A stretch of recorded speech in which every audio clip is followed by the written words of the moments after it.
भाई और बहन का रिश्ता अपने आप में ही बहुत अनोखा होता है और इसी रिश्ते को सेलिब्रेट करने के लिए रक्षाबंधन मनाया जाता है। रक्षाबंधन वाले दिन एक बहन अपने भाई को राखी बांधती है और भाई अपनी बहन से ये वादा करता है कि वो उसकी हमेशा रक्षा करेगा। पर क्या ये वादा सिर्फ जिंदा लोगों तक सीमित होता है? श्रुति 8 साल की थी जब उसकी क्लास में पहली बार रक्षाबंधन की थीम पर उसे एक ऐसे लिखने को मिला।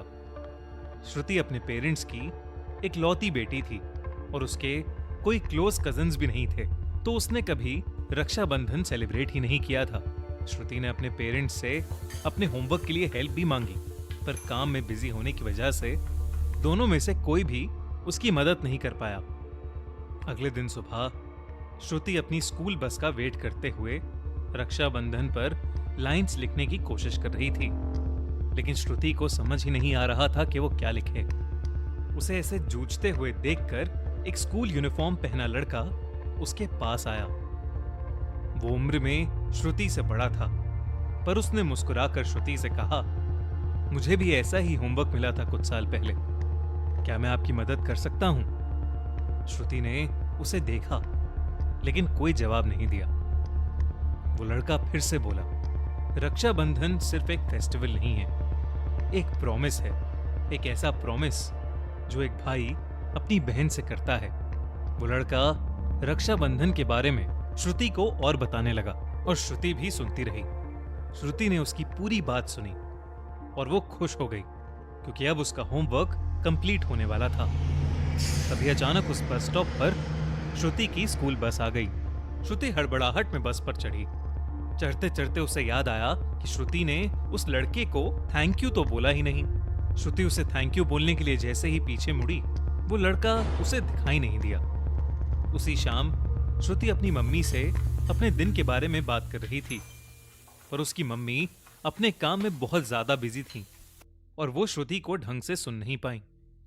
ऐसा पहली बार नहीं हो रहा था, पर इस बार श्रुति को बहुत बुरा लगा और वो घर के बाहर वाले पार्क में जाकर बैठ गई।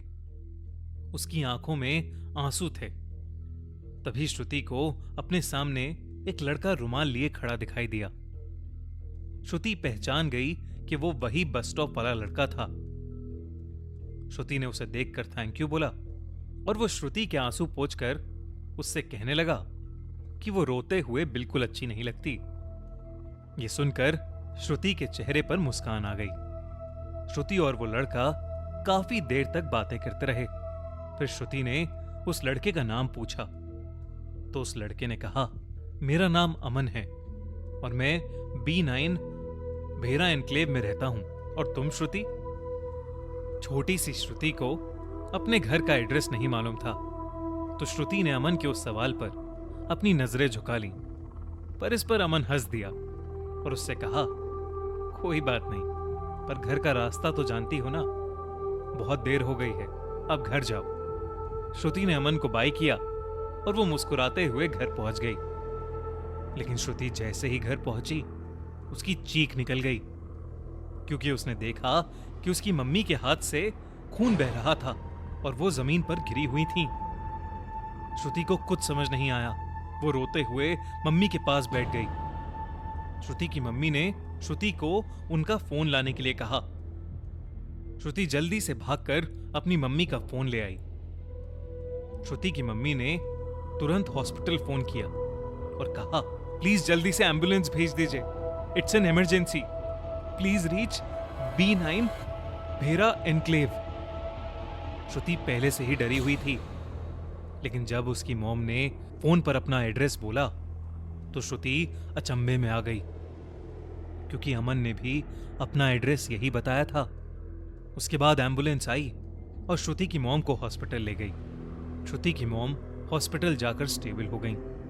उनका घाव कोई मामूली घाव नहीं था, बल्कि चाकू से उनके हाथ पर लिखा था, यू मेड हर क्राई, यानी तुमने उसे रुलाया।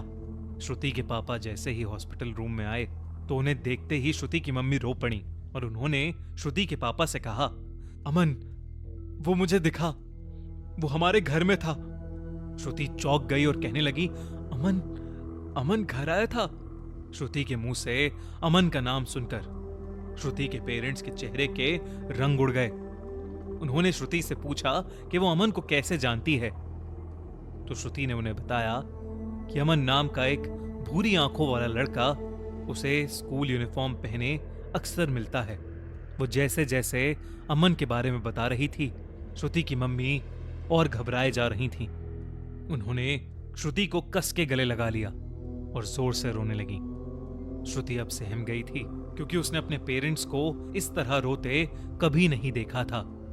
वो बार बार पूछने लगी कि आखिर हुआ क्या है। उसकी मां ने रोते हुए श्रुति को बताया कि 3 साल पहले रक्षाबंधन के दिन अमन और वो बाहर जा रहे थे और तभी उन दोनों का रोड एक्सीडेंट हो गया। उस एक्सीडेंट में अमन गुजर गया। एक्सीडेंट के बाद सर पर चोट आने की वजह से श्रुति को मेमोरी इंपेयरमेंट हो गया था और डॉक्टर्स की सलाह थी कि श्रुति को ट्रॉमा से बचाने के लिए यही बेहतर होगा कि श्रुति को अमन के बारे में कुछ ना बताया जाए। श्रुति की मम्मी ने कहा, अमन तुमसे बहुत प्यार करता था। उसने तुमसे वादा किया था कि वो हमेशा तुम्हारी रक्षा करेगा। इतना सब सुनकर श्रुति के पैरों तले जमीन खिसक गई। उसे इतना सब कुछ एक साथ सुनकर एक झटका लगा और तभी उसे हॉस्पिटल की खिड़की के बाहर अमन खड़ा दिखाई दिया और श्रुति को मानो सब कुछ याद आ गया। इससे पहले कि श्रुति अपने मम्मी पापा को यह बताती कि अमन खिड़की के पास खड़ा है, वो वहां से हमेशा हमेशा के लिए गायब हो गया और फिर कभी वापस नहीं आया। आज भी श्रुति हर रक्षाबंधन के दिन एक राखी खरीद कर लाती है और घर के मंदिर में रखती है। उस दिन के बाद से उसे अमन कभी दिखा तो नहीं, पर वो जानती है कि अमन उसकी हमेशा रक्षा करेगा।